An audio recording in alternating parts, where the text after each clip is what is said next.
تو اللہ رب العزت نے فرمایا کہ عدل کو، انصاف کو قائم کرو۔ جب انصاف کو قائم کرو گے تو گواہی کس کے لیے دینی ہے؟ حالانکہ گواہی تو آدمی دیتا ہے بندے کے لیے، لیکن اللہ کہہ رہا ہے کہ اگر تم انصاف کی گواہی دے رہے ہو تو تم بندے کے لیے گواہی نہیں دے رہے ہو، شہداء للہ، تمہاری یہ گواہی اللہ کے لیے ہے۔ اب جب تم گواہی دو گے تو کبھی تم بھی ڈیفالٹر ہو سکتے ہو، کبھی تم بھی خطا پر ہو سکتے ہو، تمہارے والدین بھی تمہارے سامنے ہوں گے، تمہارے رشتہ دار بھی تمہارے سامنے ہوں گے۔ تو اللہ کہہ رہا اب فیور نہیں کرنا کسی کو غلط بات پر، وَلَوْ عَلَىٰ أَنفُسِكُمْ أَوِ الْوَالِدَيْنِ وَالْأَقْرَبِينَ، چاہے وہ تم خود کیوں نہ ہو کٹہرے کے اندر جرم کے، جو سزا اللہ نے رکھی ہے، جو سسٹم اللہ نے رکھا ہے، اس کے مطابق اگر گواہی تمہارے خلاف دی جاتی ہے تو دی جائے گی، تمہارے ماں باپ کے خلاف بھی دی جاتی ہے تو دی جائے گی، والاقربین، اور اگر رشتہ داروں کے بارے میں گواہی دی جاتی ہے تو دی جائے گی، ان یکن غنیا او فقیرا، چاہے امیر ہو کہ غریب۔ نبی کریم صلی اللہ علیہ وسلم کے زمانے میں ایک بڑی خاندان کی عورت نے چوری کر لی، تو اسلام کی سزا آپ کو معلوم ہے، ہاتھ کاٹنا ہے۔ نبی کریم صلی اللہ علیہ وسلم فیصلہ فرمانے والے تھے تو اس کے قبیلے کے لوگوں نے جمع ہوئے اور کہا کہ یار کوئی ایسا بندہ ڈھونڈو جو حضور صلی اللہ علیہ وسلم کی بارگاہ میں ہماری سفارش کر سکے۔ تو لوگوں نے کہا اسامہ بن زید سے حضور بہت پیار کرتے ہیں، کیونکہ ان کے والد جو تھے زید بن حارثہ تھے، اور زید بن حارثہ کو حضور نے پالا تھا۔ حضور علیہ السلام نے اپنا منہ بولا بیٹا بنایا تھا آیت کے نازل ہونے سے پہلے، جب اللہ نے منع فرمایا کہ لے پالک بیٹا اصلی بیٹا نہیں ہوتا، اس سے پہلے نبی کریم علیہ السلام کے منہ بولے بیٹے تھے، آپ متنبع تھے، ان کے بیٹے اسامہ بن زید رضی اللہ عنہ۔ لوگوں نے کہا ہم سفارش کے لیے بھیجتے ہیں اسامہ بن زید کو۔ اسامہ بن زید گئے حضور صلی اللہ علیہ وسلم کی بارگاہ میں، اور حضور صلی اللہ علیہ وسلم کی بارگاہ میں جا کر عرض کرنے لگے حضور مجھے کچھ لوگوں نے سفارش کرنے کے لیے آپ کی بارگاہ بھیجا۔ تو حضور علیہ السلام جلال میں آئے، جلال میں آ کر فرمایا لی امری واحلل عقدۃ من لسانی یفقهوا قولی، اللهم صل علی سیدنا و مولانا محمد معدن الجود والکرم وآلہ وصحبہ وبارک وسلم، یا ایہا الذین آمنوا کونوا قوامین بالقسط شہداء للہ ولو علی انفسکم او الوالدین والاقربین ان یکن غنیا او فقیرا فاللہ اولی بہما فلا تتبعوا الہوى ان تعدلوا وان تلووا او تعرضوا فان اللہ کان بما تعملون خبیرا۔ صدق اللہ مولانا العظیم۔ سورہ نساء کی آیت نمبر 135 ہے اور 5ویں سپارے کا یہ سیکنڈ لاسٹ رکوع ہے۔ بہت اہم بات، اسلامی نظام جس سرزمین پر قائم کیا جائے اور شرعی نظام جس اسٹیٹ میں قائم کیا جائے تو سب سے پہلا اصول کیا ہوگا؟ اللہ نے فرمایا دنیا میں عدل لانے کے لیے، انصاف کا بول بالا کرنے کے لیے کیا کیا جائے؟ یا ایھا الذین آمنوا کونوا قوامین بالقسط، ایمان والوں کھڑے ہو جاؤ، قائم کرنے والے ہو جاؤ، ذمہ دار بن جاؤ۔ کس چیز کے لیے؟ انصاف کا بول بالا کرنے کے لیے، عدل کے لیے کھڑے ہو جاؤ۔ یہ مسلمانوں کو خاص طور پر تنبیہ کی جا رہی ہے کہ جس کا جو حق بنتا ہے اس کو پہنچانے والے بنو، اور اگر کوئی ظالم ظلم کرتا ہے تو اس کے ظلم کو روکو، انصاف کا بول بالا کرو۔ شہداء للہ، اور اللہ کے لیے گواہی دو، ولو علی انفسکم، اگرچہ وہ گواہی تمہارے اپنے خلاف ہو، اب الوالدین، یا تمہارے ماں باپ کے خلاف ہو، والاقربین، یا چاہے وہ تمہاری گواہی تمہارے رشتہ داروں کے خلاف ہو، ان یکن غنیا او فقیرا، چاہے جس کے خلاف تم گواہی دے رہے ہو وہ امیر ہو یا فقیر ہو، امیر ہو یا فقیر ہو، فاللہ اولی بہما، اللہ ان دونوں کا تم سے زیادہ خیر خواہ ہے۔ تم فیور نہ کرو کسی غلط بات پر، تم عدل کا ساتھ دو، انصاف کا ساتھ دو۔ دیکھیں یہاں اللہ نے گواہی کی بات بعد میں کی ہے اور پہلے انصاف کے بول بالے کی بات کی ہے۔ انصاف کا مطلب ہوتا ہے سوشل جسٹس، یعنی جس کو جتنا حق ملنا چاہیے اس کو اس کا حق دلانا۔ معاشرے میں اگر ہر شخص کو اس کی حیثیت کے مطابق جو اس کا رائٹ بنتا ہے اس کو رائٹ ملنا شروع ہو جائے تو پھر معاشرے کے اندر چوری، ظلم اور تمام چیزیں جو شر کی ہیں وہ تمام چیزیں ختم ہو جائیں گی۔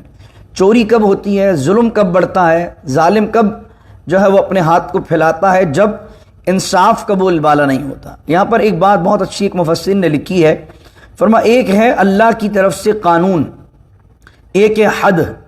وہ حد کیا ہے کہ چور کا ہاتھ کاٹ دیا جائے، قانون تو بہت اچھی بات ہے، آپ معاشرے میں سسٹم میں رائج کر دیں، وہ سسٹم کے اندر سوشل جسٹس کو پروٹیکٹ کرتا ہے جسٹ، لیکن ایک طرف سسٹم بالکل نہ ہو، صرف سزا ہو، تو اس میں کیا ہوگا کہ وہ جو حرام خور لوگ ہیں کہ جنہوں نے حرام کھایا ہو، حرام مال کمایا ہو، ان کو تو قانون پروٹیکشن دے گا لیکن غریب کا بھلا نہیں کرے گا۔ یعنی وہ لوگ کہ جنہوں نے چوری چکاری سے فراڈ کر کے اچھے خاصے ملین بلینز بنا لیے، ان کو تو اگر آپ چور کے ہاتھ کاٹیں گے تو ان چوروں کا مال تو محفوظ ہو گیا، اور وہ جو بندہ جس نے فراڈ کیا ہے وہ تو آرام سے سکون کی نیند سوئے گا۔ حالانکہ ہم اس کی خلاف بات نہیں کر رہے، قانون ہونا چاہیے، لیکن وہ جو غریب جس کو چوری پر ابھارا کسی چیز نے، اس کی مجبوری نے، وہ غریب جس کے گھر پر پینے کو نہیں، کھانے کو نہیں، اس کے بچے کے پاس پہننے کو نہیں، اس ایسی کیا مجبوری تھی کہ وہ غلط کام کی طرف آیا؟ ایک عورت جو عزت دار عورت تھی، کیا ضرورت تھی کہ وہ بازار حسن میں آئی اور اپنی عزت کو نیلام کروایا؟ تو ایک طرف تو ہم زنا پر سزا دے رہے ہیں، یہ بھی ٹھیک، ایک طرف ہم غریب کے ساتھ جو اگر وہ چوری کر لیتا ہے تو چور کے ہاتھ کاٹ رہے ہیں، وہ بھی ٹھیک ہے، لیکن وہ ہے قانون سوشل جسٹس کو پروٹیکٹ کرنے کے لیے، سسٹم کو پروٹیکٹ کرنے کے لیے۔ اللہ یہاں بات کر رہا ہے قانون ایک الگ شے ہے، لیکن تمہیں کیا چاہیے کہ تم ایک نظام ایسا قائم کر دو جس نظام میں غریب کو غریب کا حق مل جائے، بیوہ کو بیوہ کا حصہ مل جائے، یتیم کو یتیم کا حق مل جائے۔ جب سب لوگوں کے انصاف کے ساتھ معاملہ ہو جائے گا تو نہ چوری ہوگی، نہ زنا ہوگا، نہ کوئی عورت مجبوری میں اپنی عزت کو انعام کرے گی۔ تو اللہ رب العزت نے فرمایا کہ عدل کو، انصاف کو قائم کرو۔ جب انصاف کو قائم کرو گے تو گواہی کس کے لیے دینی ہے؟ حالانکہ گواہی تو آدمی دیتا ہے بندے کے لیے، لیکن اللہ کہہ رہا ہے کہ اگر تم انصاف کی گواہی دے رہے ہو تو تم بندے کے لیے گواہی نہیں دے رہے ہو، شہداء للہ، تمہاری یہ گواہی اللہ کے لیے ہے۔ اب جب تم گواہی دو گے تو کبھی تم بھی ڈیفالٹر ہو سکتے ہو، کبھی تم بھی خطا پر ہو سکتے ہو، تمہارے والدین بھی تمہارے سامنے ہوں گے، تمہارے رشتہ دار بھی تمہارے سامنے ہوں گے۔ تو اللہ کہہ رہا اب فیور نہیں کرنا کسی کو غلط بات پر، وَلَوْ عَلَىٰ أَنفُسِكُمْ أَوِ الْوَالِدَيْنِ وَالْأَقْرَبِينَ، چاہے وہ تم خود کیوں نہ ہو کٹہرے کے اندر جرم کے، جو سزا اللہ نے رکھی ہے، جو سسٹم اللہ نے رکھا ہے، اس کے مطابق اگر گواہی تمہارے خلاف دی جاتی ہے تو دی جائے گی، تمہارے ماں باپ کے خلاف بھی دی جاتی ہے تو دی جائے گی، والاقربین، اور اگر رشتہ داروں کے بارے میں گواہی دی جاتی ہے تو دی جائے گی۔ ان یکن غنیا او فقیرا، چاہے امیر ہو کہ غریب۔ نبی کریم صلی اللہ علیہ وسلم کے زمانے میں ایک بڑی خاندان کی عورت نے چوری کر لی تو اسلام کی سزا آپ کو معلوم ہے، ہاتھ کاٹنا ہے۔ نبی کریم صلی اللہ علیہ وسلم فیصلہ فرمانے والے تھے تو اس کے قبیلے کے لوگوں نے جمع ہوئے اور کہا کہ یار کوئی ایسا بندہ ڈھونڈو جو حضور صلی اللہ علیہ وسلم کی بارگاہ میں ہماری سفارش کر سکے۔ تو لوگوں نے کہا اسامہ بن زید سے حضور بہت پیار کرتے ہیں، کیونکہ ان کے والد جو تھے زید بن حارثہ تھے، اور زید بن حارثہ کو حضور نے پالا تھا۔ حضور علیہ السلام نے اپنا منہ بولا بیٹا بنایا تھا آیت کے نازل ہونے سے پہلے، جب اللہ نے منع فرمایا کہ لے پالک بیٹا اصلی بیٹا نہیں ہوتا، اس سے پہلے نبی کریم علیہ السلام کے منہ بولے بیٹے تھے، آپ متنبع تھے، ان کے بیٹے اسامہ بن زید رضی اللہ عنہ۔ لوگوں نے کہا ہم سفارش کے لیے بھیجتے ہیں اسامہ بن زید کو۔ اسامہ بن زید گئے حضور صلی اللہ علیہ وسلم کی بارگاہ میں، اور حضور صلی اللہ علیہ وسلم کی بارگاہ میں جا کر عرض کرنے لگے حضور مجھے کچھ لوگوں نے سفارش کرنے کے لیے آپ کی بارگاہ بھیجا۔ تو حضور علیہ السلام جلال میں آئے، اور جلال میں آ کر فرمایا تمہارا حال کیا ہے کہ جب تم میں سے کوئی امیر خاندان کا آدمی یا امیر آدمی کوئی جرم کرتا ہے تو پھر اس کی سفارشیں کی جاتی ہیں؟ خدا کی قسم اگر فاطمہ بنت محمد بھی یہ حرکت کرے تو میرا فیصلہ اس کے لیے یہی ہوگا جو میں فیصلہ کروں گا۔ یہ ہے اسلام کا نظام جسٹس۔ یہ جو ہمارے ہاں کچھ لوگ سید اپنے آپ کو کہہ کر شریعت سے بری ہو جاتے ہیں کہ بھائی سید صاحب ہیں ان کو کچھ نہ کہو، یہ شاہ صاحب ہیں ان کو کچھ نہ کہو۔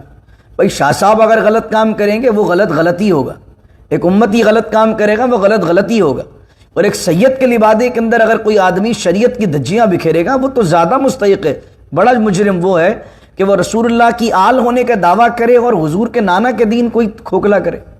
تو ہمارے یہاں یہ جو سیدوں کے حوالے سے کانسیپٹ بنا دیا کہ انٹچیبل، شاہ صاحب، حضور علیہ السلام کا یہ فرمان اگر فاطمہ بنت محمد ہوتی صلی اللہ علیہ وسلم، جناب سیدہ کی عظمت پر ہماری جان قربان، ان کی عصمت کی چادر پر ہماری جان قربان، وہ عظمت والی خاتون ہیں کہ جب وہ محشر کے دن آئیں گی تو اہل محشر کو کہا جائے گا نگاہوں کو نیچے کر لو کہ فاطمہ بنت محمد صلی اللہ علیہ وسلم تشریف لا رہی ہیں۔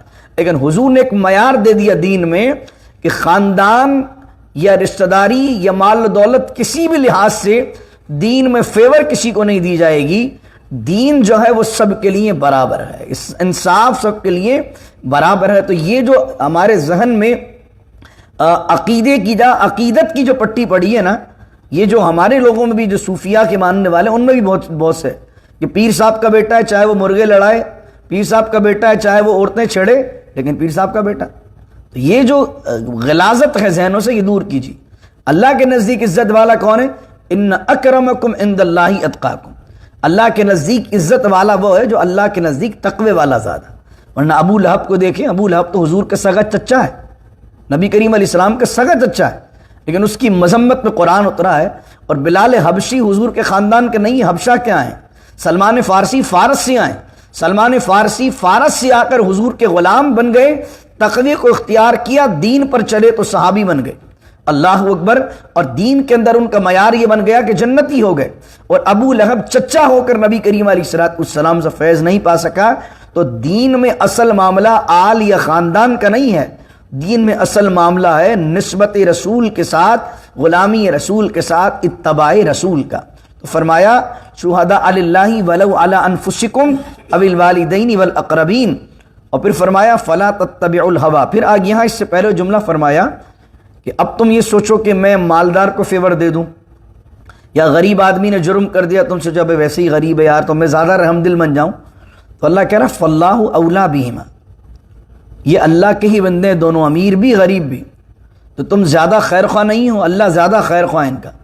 اللہ جانتا ہے کہ ان کو سزا دینے میں, ان کے خلاف گواہی دینے میں ان کے لیے بہتری ہے نہیں ہے, یہ تم زیادہ ان کے حامی نہ بنو, اللہ زیادہ بہتر جانتا ہے. فرمایا فلا تتبعوا الہوی ان تعدلوا. لیکن اگر تم اپنی خواہشات کی پیروی کرو اور انصاف نہ کرو, عدل نہ کرو, دل کی بات مانو اور دل کے اندر فیور کرو کسی کو, وَإِن تَلْوُوا أَوْ تُعْرِضُوا, یا تم حق اور باطل کو آپس میں ملا دو, ایسی گواہی دو جس میں مجرم کا جرم ثابت بھی نہ ہو پائے اور مجرم حالانکہ وہ ہو, او تُعْرِضُوا, یا گواہی دینے سے پیچھے ہٹو, تو فَإِنَّ اللَّهَ كَانَ بِمَا تَعْمَلُونَ خَبِيرًا, یاد رکھو اللہ تعالیٰ تمہارے اعمال سے بے خبر نہیں باخبر ہے. پھر آگے فرمایا یا ایھا الذین آمنوا, یہ بھی بڑی اہم آیت ہے اور اس میں لطیف نقطہ آپ دیکھیے گا. یا ایھا الذین آمنوا آمینو, ایمان والو ایمان لاؤ. اللہ نے کہا کہ یا ایھا الذین آمنوا آمینو, ایمان والو. پہلے اللہ نے خود ہی کہا ایمان والو, اور پھر اللہ کہہ رہا ہے ایمان والو ایمان لاؤ. اس کا مقصد کیا ہے؟ یا ایھا الذین آمنوا آمنوا باللہ ورسولہ, ایمان والوں ایمان لاؤ اللہ پر, اس کے رسول پر, والکتاب الذی, اور کتاب پر, نزل علی رسولہ, جس کو نازل کیا ہے اللہ نے تمہارے رسول پر, اور والکتاب الذی انزل من قبل, اور وہ کتاب جو نازل کی ہے اللہ نے اس سے پہلے یعنی دیگر انبیاء پر. اس سے مراد کیا ہے کہ ایمان والوں کو ایمان لانے کی اللہ کہہ رہا ہے. تو تین اقوال ملتے ہیں اس میں. ایک قول یہ ہے کہ یہودی حضور صلی اللہ علیہ وسلم کی بارگاہ میں آئے اور کہنے لگے ہم حضرت عزیر کو مانیں گے, ہم حضرت موسیٰ علیہ السلام پر ایمان لائیں گے, اور ہم آپ کو بھی نبی مان لیتے, لیکن دیگر انبیاء جیسے حضرت عیسیٰ ہیں یا اس سے پہلے کے انبیاء ان کو نہیں مانیں گے. تو اللہ ان کو کہہ رہا ہے کہ تھوڑا سا ایمان لانے والوں کامل ایمان لاؤ, چند انبیاء پر, چند کتابوں پر ایمان لانے والوں ساری نبیوں پر ایمان لاؤ.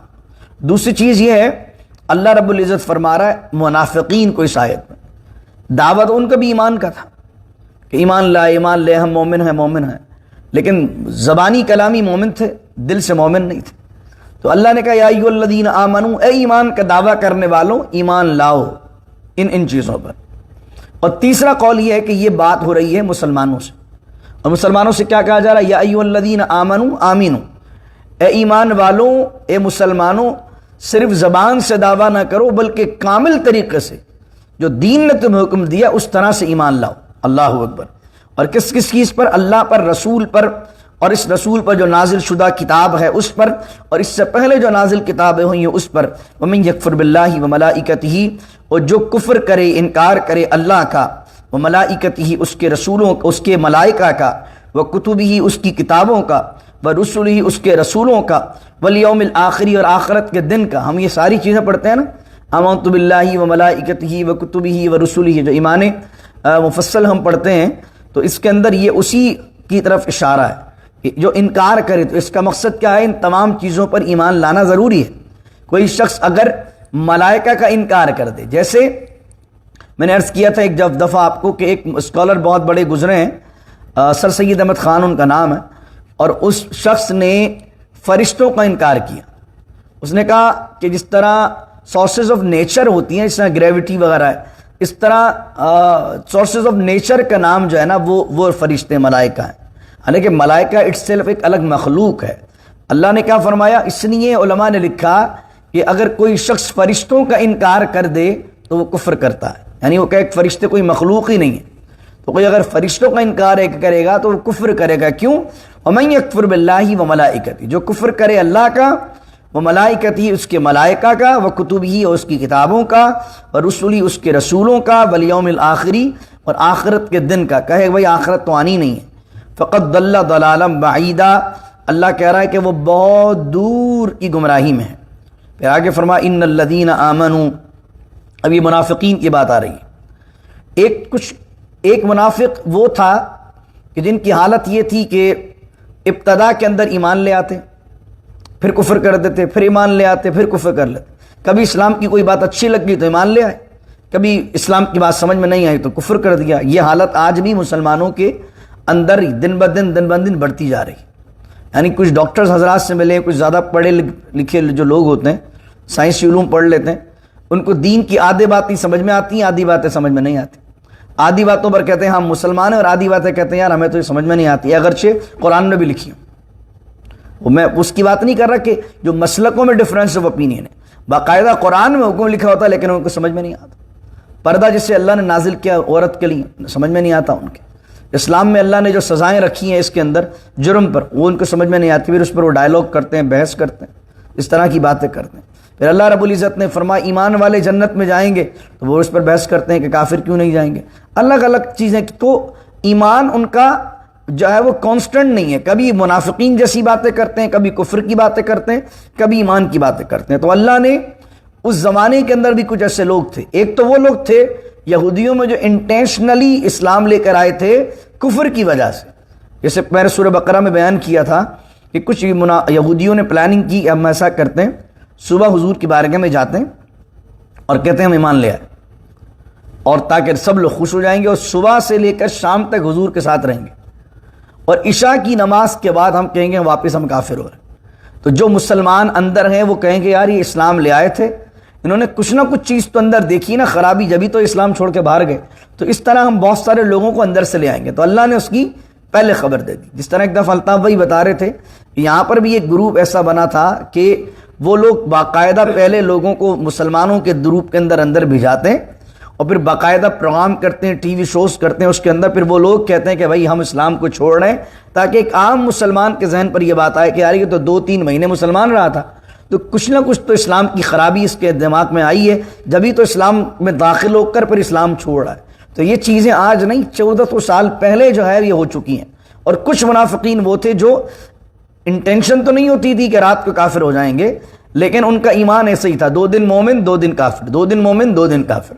تو آج کل بھی مومنوں میں، مسلمانوں کے اندر بھی ایسے لوگ جو پائے جاتے ہیں کہ 4 دن کے لیے مومن ہے، وہ 4 دن اسلام سمجھ میں نہیں آ رہا، استغفر اللہ۔ تو اللہ کہہ رہا ان الذین آمنوا، بے شک وہ لوگ جو ایمان لائے، ثم کفروا پھر انہوں نے کفر کر دیا، ثم آمنوا پھر انہوں نے ایمان لیا ہے، ثم کفروا پھر انہوں نے کفر کر دیا۔ ایمان لائے پھر کافر ہو گئے، پھر ایمان لائے پھر کافر ہو گئے، 4 دفعہ ہو گیا۔ پھر کیا کیا؟ چوتھی مرتبہ کیا ہوا؟ ثم ازدادوا کفرا، چوتھی مرتبہ یہ ہوا کہ اپنے کفر میں بڑھتے گئے۔ جو ایسے لوگ ہوں گے اللہ کہہ رہا لم یکن اللہ لیغفر لہم، اللہ انہیں نہیں بخشے گا، ولا لیہدیہم سبیلا، اور اللہ ایسے لوگوں کے لیے کوئی ہدایت کا راستہ بھی ان کو نہیں عطا فرمائے گا۔ یعنی جنہوں نے دین کو ہی کھیل بنایا ہوا ہے، صبح کو مومن شام کو کافر، شام کو مومن صبح کو کافر، 2 دن مومن 2 دن کافر، پھر اللہ ایسے بھٹکے ہوئے لوگوں کے لیے ہدایت کا راستہ بھی نہیں دیتا ہے۔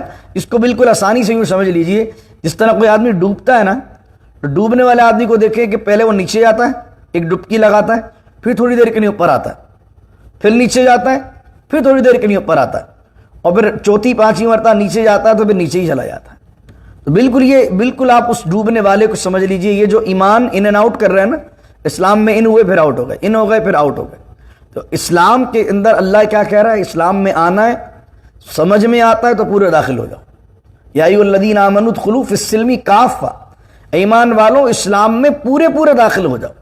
یہ ڈاؤٹ فل والا انداز مسلمان کا، مومن کا نہیں ہوتا۔ الذین یؤمنون بالغیب، قرآن کے اندر آپ جب سورہ بقرہ پڑھتے ہیں کیا ہے اس میں؟ الذین یؤمنون بالغیب، وہ لوگ جو بن دیکھے غیب پر ایمان لاتے ہیں۔ یعنی آج اگر کوئی کہنا شروع کر دے کہ میں ڈاکٹر ہوں، میں سائنٹسٹ ہوں، اللہ مجھے دیکھے گا تو میں مانوں گا، تو اس دنیا میں تو اللہ نے کہہ دیا کہ ایمان لانا ہے غیب پر۔ یہ تو وہی بات ہوئی جو بنی اسرائیل نے کہا تھا حتی نر اللہ جہرا، اے موسیٰ علیہ السلام اللہ پر ایمان لے آئیں گے جب مگر یہ کہ اللہ ہمیں آنکھوں سے نظر آنا چاہیے، تو اللہ نے کا عذاب آیا ان پر۔ تو اس لیے ایمان کے معاملے میں اسلام کو پہلے سمجھ لیجئے، اس کے بعد اسلام کے اندر داخل ہو جائیے۔ جب داخل ہوئیے تو پورے داخل ہوئیے۔ پھر اللہ نے ان منافقین کے لیے کہا بشر المنافقین۔ اب بشر کا معنی ہوتا ہے خوشخبری دینا۔ اب منافقین کو خوشخبری کیا دے دیں؟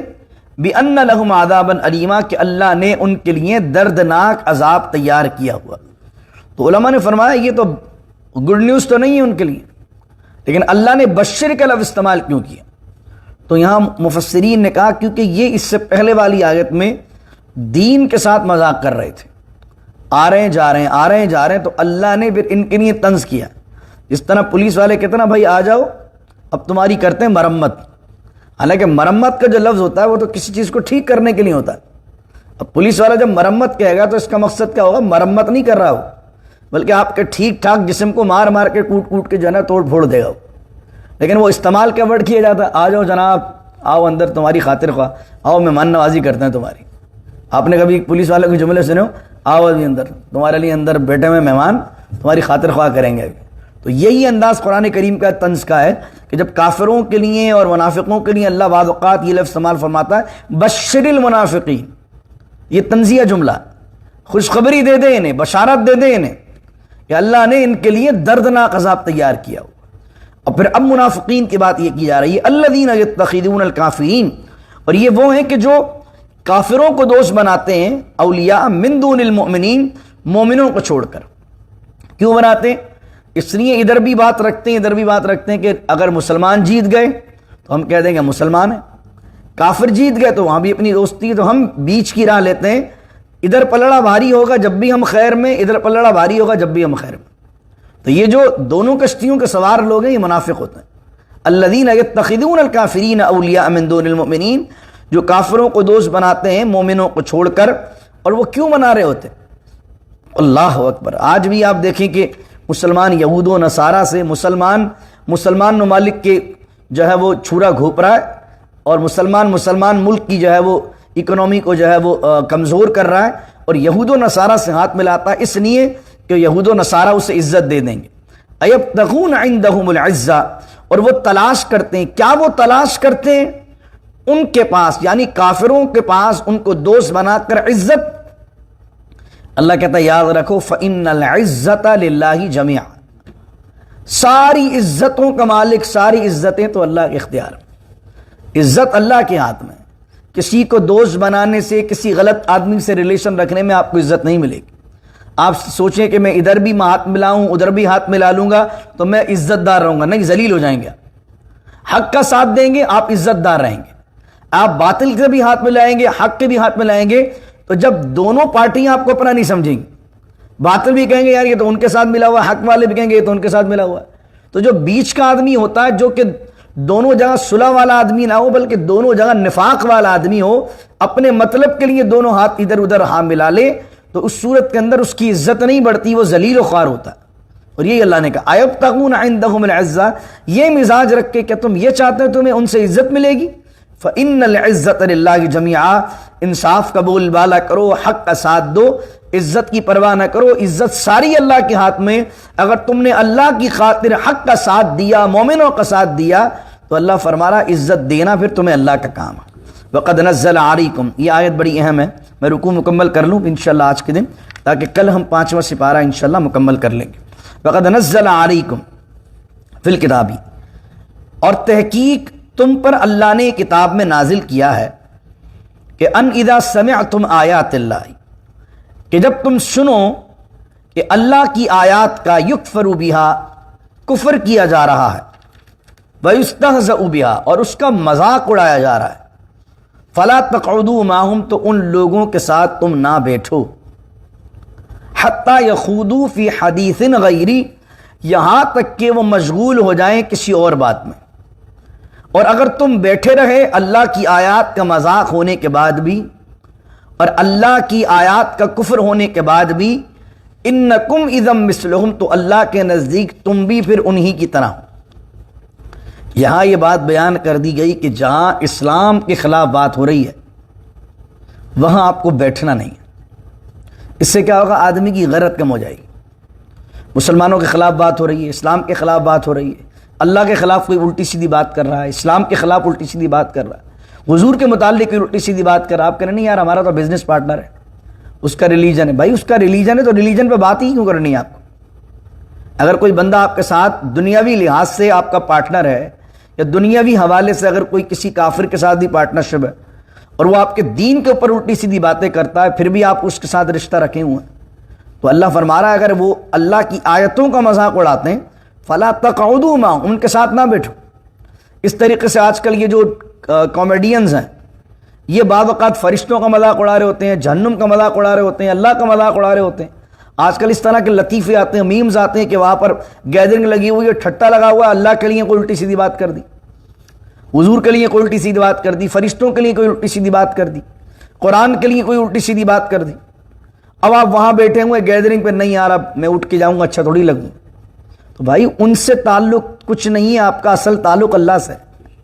اور اگر آپ اپنی دین کے لیے غلط باتیں سنتے رہو گے تو آپ کے دل میں جو دین کی غیرت ہے وہ ختم ہو جائے گی، حمیت جو ہے ختم ہو جائے گی۔ تو اس لیے کبھی بھی اللہ کے لیے، اللہ کے رسول کے لیے، اسلام کے لیے، اللہ کی آیات کے لیے کبھی بھی غلط بات نہ سنیں، نہ غلط بات کرنے والوں میں بیٹھیں، نہ مذاق اڑانے کسی کو دیں، نہ مذاق اڑانے والوں میں بیٹھیں۔ یہ ہے دین کا مزاج۔ اور اللہ نے کہا جب تک ٹاپک چینج نہ کر دیں جب تک ان کے ساتھ نہ بیٹھو۔ تو اگر آپ کے کولیگس میں اگر کوئی مسلمان بھی ہے، اور بعض اوقات منکرین حدیث ہوتے ہیں، بعض اوقات مسلمان ہوتا ہے الحاد قبول کر لیتا ہے، ایتھسٹ ہو جاتا ہے، اور پھر آپ کے پاس نالج نہیں ہوتی۔ ہاں کوئی آپ عالم دین ہیں، آپ مفتی ہیں اور آپ کو نالج ہے، اب کوئی آپ کے پاس آ رہا ہے دین کی بات کرنے کے لیے تو آپ اسے سمجھائیں، یہ بالکل ایک الگ سینیریو۔ لیکن آپ کو خود نالج نہیں ہے، آپ کو نالج ہے نہیں، اب وہ سامنے والا آپ پر چڑھائی کر رہا ہے، اوفنسو ہو کر آپ کے اسلام کے خلاف، آپ کے دین کے خلاف بات کر رہا ہے، تو اس لیے یہ مسلکی بحثیں اور یہ ریلیجن کی بحث و مباحث ایک عام لوگوں میں نہیں ہونی چاہیے۔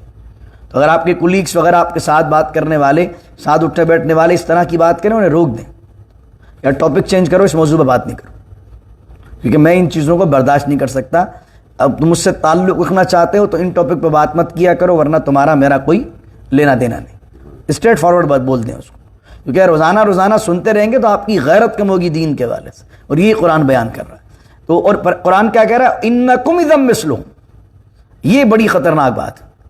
اللہ فرما رہا ہے اگر تم وہاں سے نہیں اٹھتے ہو اور وہاں اس چیزوں کو سنتے رہتے ہو، اللہ کی آیت کا مذاق اڑایا جا رہا ہے، تو تم بھی اللہ کے نزدیک پھر انہی کی طرح جو مذاق اڑا رہے ہیں۔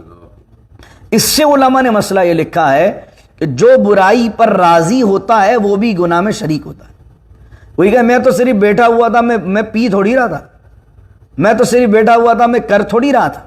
تو جو برائی میں شامل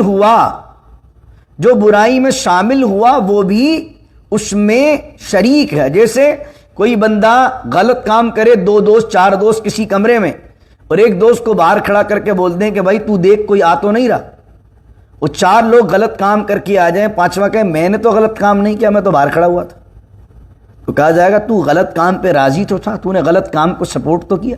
تو انکم اذا مثلہم، تو بھی ان کی طرح ہے جنہوں نے غلط کام کیا۔ ان اللہ جامع المنافقین، اللہ کہہ رہا اللہ جمع کر دے گا، اللہ جمع کرنے والا ہے منافقین کو اور کافرین کو، دونوں کو، فی جہنم جمیعا، جہنم میں دونوں کو جمع کر دے گا۔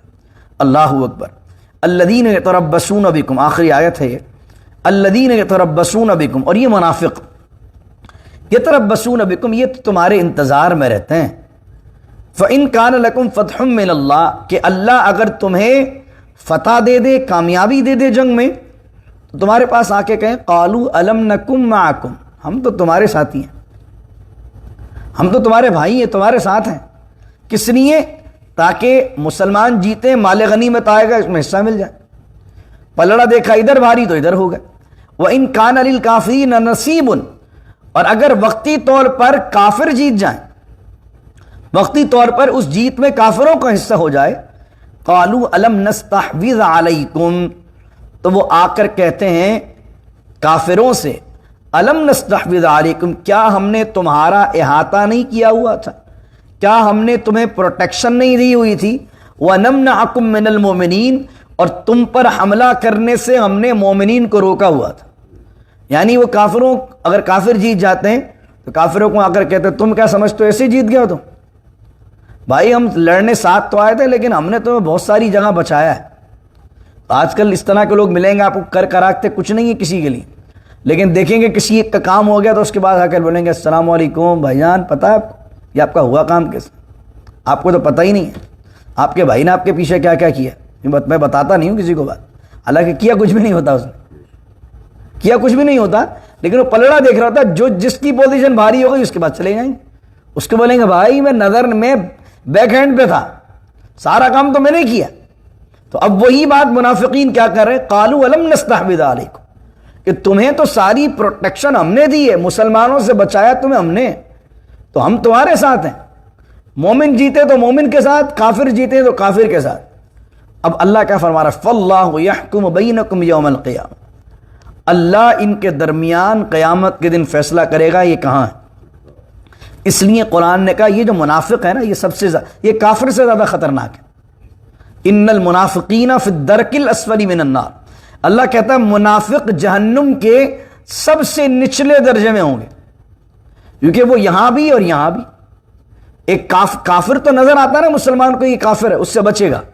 منافق تو نظر ہی نہیں آتا، جو آستین کے سانپ ہوتے ہیں وہ تو نظر ہی نہیں آتے، وہ تو ہمدرد بن کے آدمی کو چوٹ پہنچاتے ہیں، تو یہ زیادہ خطرناک ہوتا ہے۔ تو اللہ سے پناہ مانگیے دشمنوں سے بھی، اور ان دشمنوں سے بھی جو دوست نما ہیں، جو آستین میں سانپ ہیں، ساتھ کھاتے ہیں پیٹتے ہیں اٹھتے بیٹھتے ہیں، لیکن آپ کے دشمن ہیں۔ تو اللہ فرماتا ہے فاللہ یحکم بینکم یوم القیامہ، اور اللہ فیصلہ کر دے گا ان منافقین کے درمیان قیامت کے دن۔ وَلَن يَجْعَلَ اللَّهُ لِلْكَافِرِينَ، اور نہیں پائیں گے کافر مومنوں پر حملہ کرنے کی اور غلبہ پانے کی کوئی راہ۔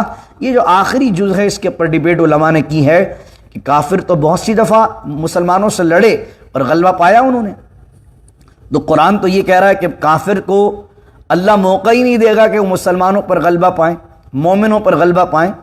تو آیت کچھ کہہ رہی ہے اور حالات کچھ کہہ رہے ہیں، تو اس کا جواب یہ دیا گیا، فرما ایک تو جواب یہ کہ یہ آیت خاص ہے آخرت کے لیے، کہ آخرت کے اندر کوئی بھی راہ مسلمانوں کو ذلیل کرنے کی جو ہے وہ کافر نہیں پائیں گے۔ اللہ مسلمانوں کو جنت عطا فرمائے گا، کافروں کو دوزخ عطا فرمائے گا۔ لیکن ایک جو بہترین جواب دیا گیا وہ کمال جواب دیا گیا، وہ کہا کہ اللہ نے کہا وَلَن يَجْعَلَ اللَّهُ لِلْكَافِرِينَ عَلَى الْمُؤْمِنِينَ، اللہ کوئی راستہ نہیں دے گا غلبہ پانے کا، جیت جانے کا مومنوں پر کافروں کو۔ تو پہلی چیز یہ ہے کہ مومن کیا ہم ہیں؟ ہم مسلمان ہیں، ہم مسلمان ہیں، لیکن وہ قرآن نے کہا نا قالت الاعراب آمنا، دیہاتیوں نے کہا ہم ایمان لے آئے۔ قل لم تؤمنوا، اے حبیب آپ کہہ دیں کہ قل لم تؤمنوا، تم ابھی مومن نہیں ہو، ولکن قولوا اسلمنا، صرف تم یہ کہو کہ تم نے اسلام قبول کیا ہے۔ تو قرآن نے کہا کہ وَأَنْتُمُ الْأَعْلَوْنَ إِن كُنتُم مُؤْمِنِينَ، قرآن کہتا ہے وَلَا تَهِنُوا وَلَا تَحْزَنُوا، ہمت نہ ہارو غم نہ کرو، تم ہی غالب آؤ گے، تم ہی جیتو گے اگر تم مومن ہو۔ تو قرآن نے یہ بات کہہ دی ہم جیت جائیں گے، ہم غلبہ پا سکتے ہیں دنیا میں، لیکن شرط یہ پہلے ہم مومن بن جائیں۔ ہم مسلمان دعوے کے لحاظ سے تو ہیں لیکن عمل کے لحاظ سے مومن نہیں۔ جس دن مسلمان عمل کے لحاظ سے مومن بن گیا تو سمجھ لیجئے اس دن مسلمانوں کا غلبہ اس ساری دنیا پر ہو گیا۔ بڑی اچھی بات کسی نے کی تھی کہ جس دن فجر کی نماز کے اندر مسجدوں کے اندر جگہ نہ ملے نمازیوں کے لیے اور ہر مسجد فل ہو جائے، سمجھ لیجئے اس دن سے اسلام کے غلبے کا دور شروع ہو جائے گا۔ تو اللہ تعالیٰ سے دعا کریں اللہ تعالی ہمیں مومن کامل بنائے. بسم اللہ الرحمن الرحیم. الحمدللہ رب العالمین والصلاة والسلام على اشرف الانبیاء والمرسلین. ربنا ظلمنا انفسنا وان لم تغفر لنا وترحمنا لنكونن من الخاسرین. رب اجعلنی مقیم الصلاة ومن ذریتی ربنا وتقبل دعاء. ربنا اغفر لي ولوالدي وللمؤمنين يوم يقوم الحساب. ان اللہ وملائکتہ یصلون علی النبی یا ایھا الذین آمنوا صلوا علیہ وسلموا تسلیما.